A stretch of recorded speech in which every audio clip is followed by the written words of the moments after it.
key that if you were to use the ruler, the line on the ruler, by the time you had the 8th piece cut for the 8th point, that your angle would be off.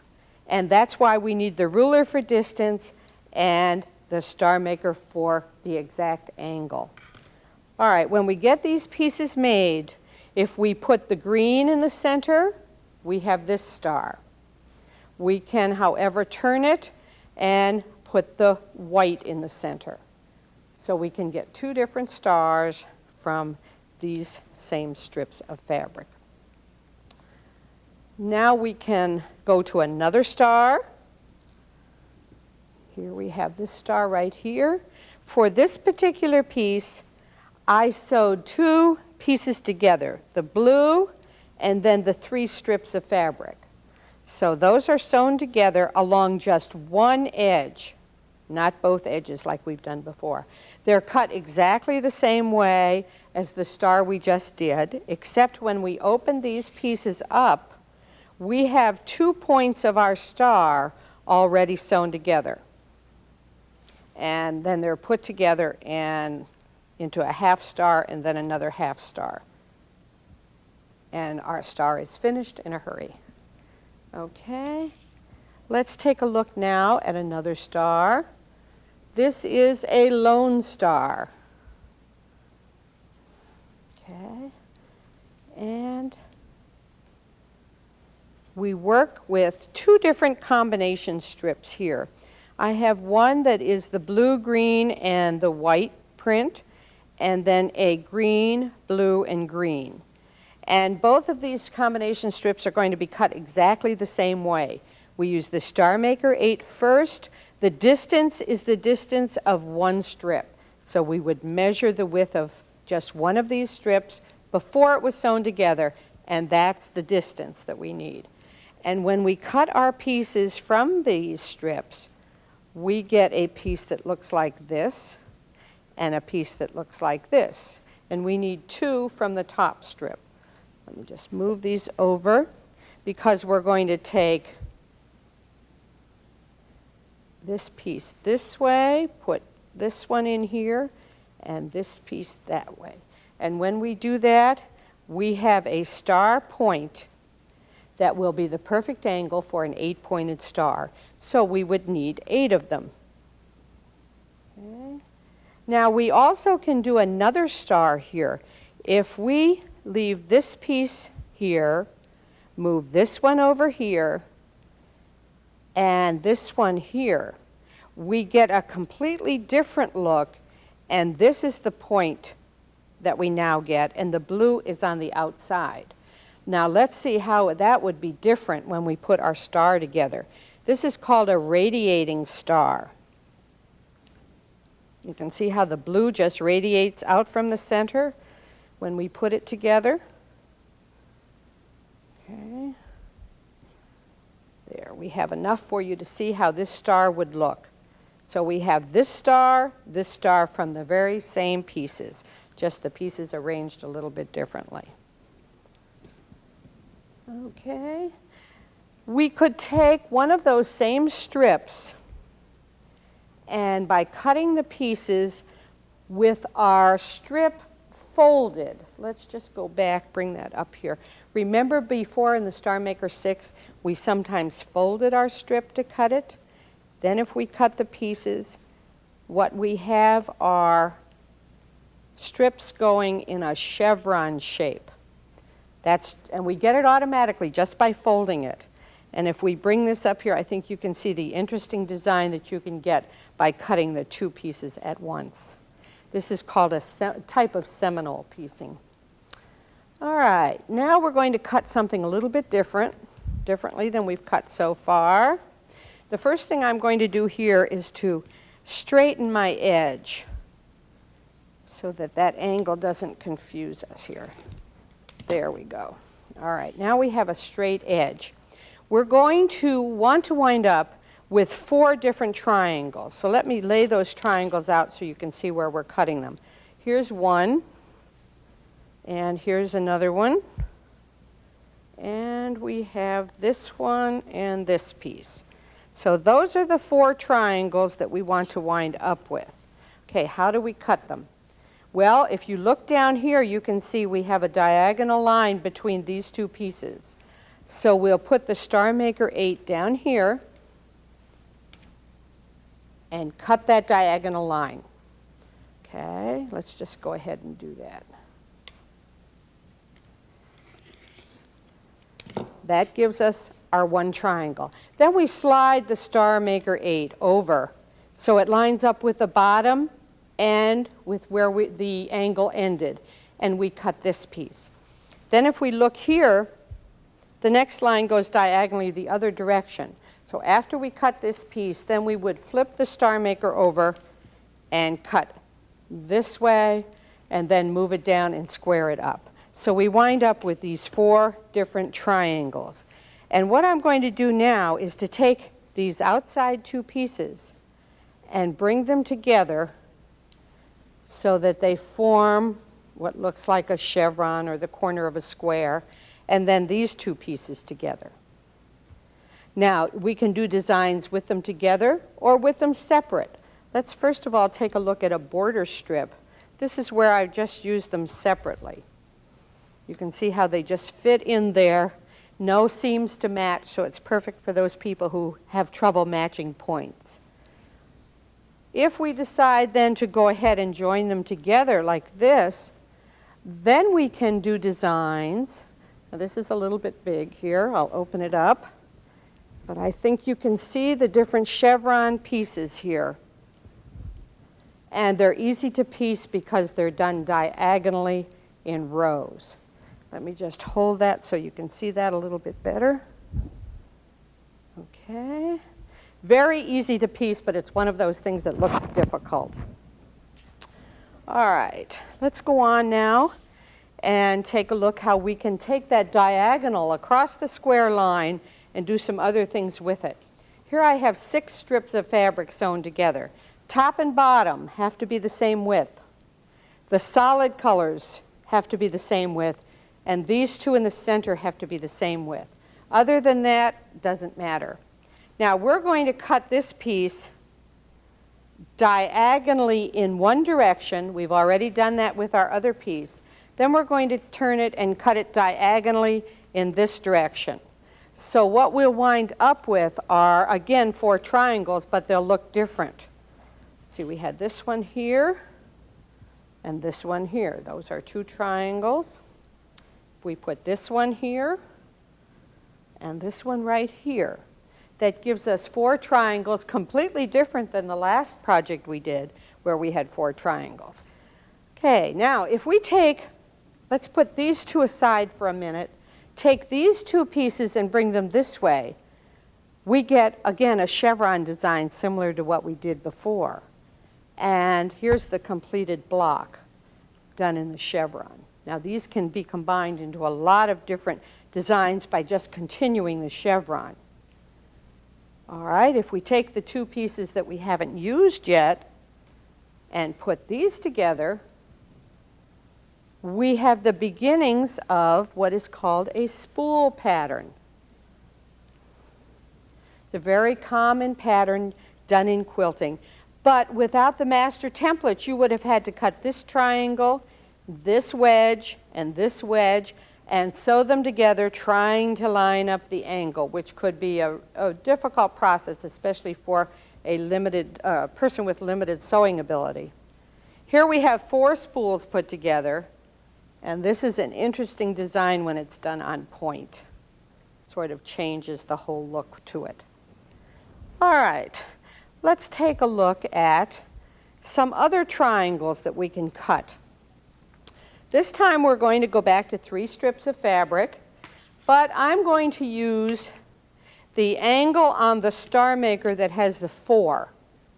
Now the 4 means that if 4 pieces are put together, they complete the circle or the square, where when we used the 16, we needed 16 pieces to complete it. This needs 4. So we're going to put the tip of it right at the top, cut our triangle, and when we do, this is the triangle we get. When we turn it upside down to cut the next one, this is the triangle we get. And we can use those two triangles to do several different things. We can put 4 of them together to form sort of squares within squares. We could have put the dark in the center, and it would have given us an interesting design. Or we can take those 2 pieces, the 2 triangles, and sew them together to give us a square that is stripped, if you want to look at it that way. And when we have these made, we can do a number of things. Here we have 4 squares put together with the dark in the center.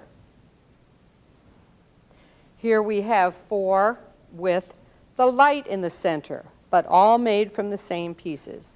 And here we have alternating pieces, the light and the dark. And here we have an X shape by just lining our pieces up so that they will form an X with the burgundy and the white. Okay, so those are about 4 or 5 different designs you can make from those triangles. All right, let's go on now and do some flying geese. I think every quilter knows how important flying geese are and how many patterns are used using the flying geese design. Here we have part of a completed border out of flying geese. What I've done is taken 2 different strips. They're not sewn together. We're not even going to cut them at the same time. From the burgundy piece, the dark piece, we're going to put the point of the 4 angle right at the top of the strip and cut our triangle. From the lighter color, we're going to put the first line at the top of the strip and cut it. And of course, turn it upside down to cut the next one. And then what we'll do is to sew into rows. Here we have the white. We'll put the darker color that's going to be the geese here. Continue with a white one, and then with the dark.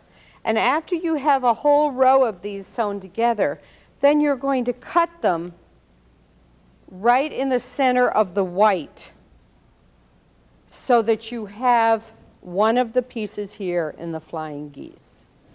And you should try that. If you really like the flying geese, try that design. It might be a little bit easier than you've done before.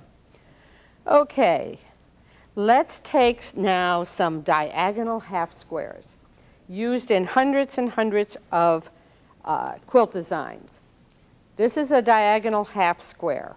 Now there are many ways to piece it, but I have found that using bias strips in the Starmaker 8, I never have to trim my squares. They're always the size that I want.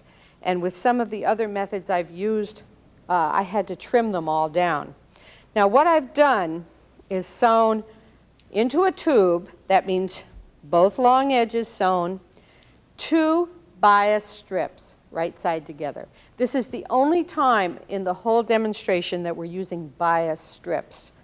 All right, and they're sewn right sides together. Again, the 4 angle of the Starmaker 8, we put it right at the tip, the point, right at the top of the strip and cut our pieces.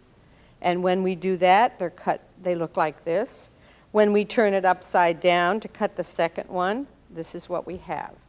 And when we take the few stitches out, and you can see the stitches here, when we take those out and open it up, we have our diagonal half square.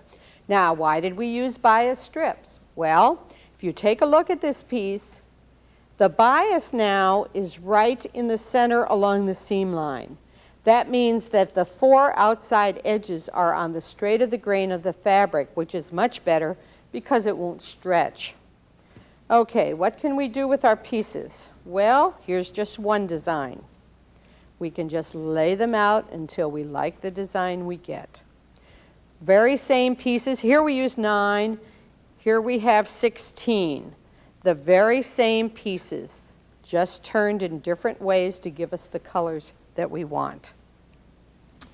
Okay, so those were diagonal half squares. Now we can take those diagonal half squares that we made And we can cut them in half. Let's just pull one up here. And here we have our diagonal half square. And if we just turn it, I think you can see how it's cut right down the center. And if we take two of them, we can move these two. Oh, let's see here. Now we want these two together and these two together, and we get what we call quarter squares. And here's our quarter squares designs. And quarter squares, it's a hard word to say, can be put together in a lot of different designs. So that's a fun one. Make a lot of half squares and quarter squares and put them together and see what designs develop. All right, now we have our split star. We showed you a split star in the Starmaker 6 section and also in the Starmaker 5 section. Here we have one done with the Starmaker 8. And to get the split star, we sew two strips together, right sides together, to piece it. We want to use half of this 8 angle. So we put the half mark, the dotted line, on the bottom of the strip and cut our piece. Turn it over and put that dotted line at the bottom now, coming right through where this angle ended. And when we do that, our piece looks like this.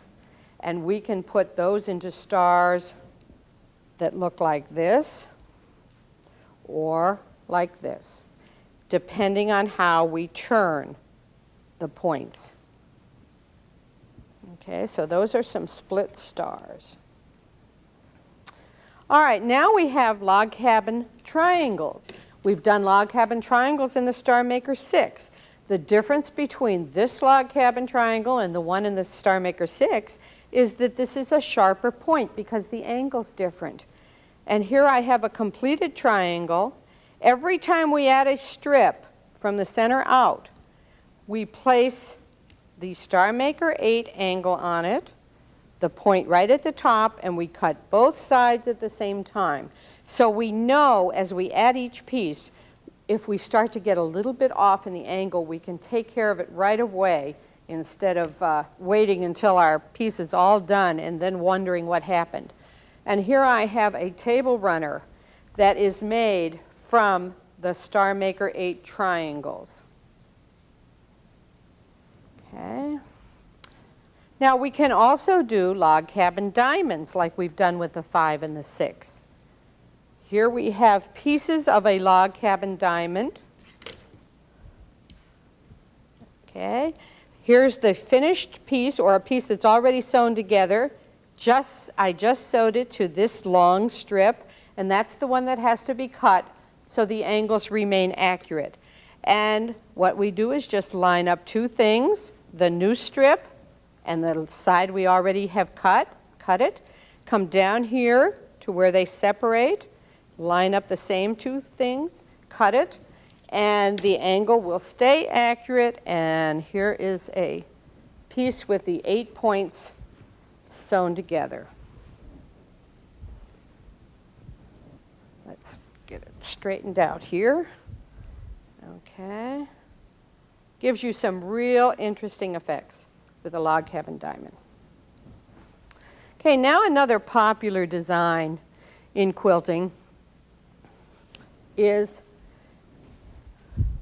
the pineapple. And this is my version of the pineapple.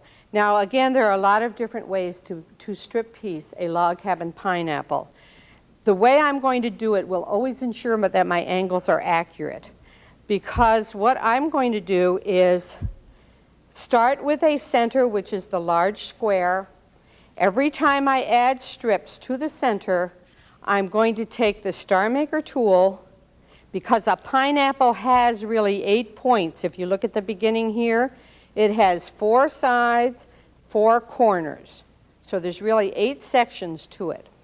I'm going to take the line right here and put that on the seam line between the black and the first strip.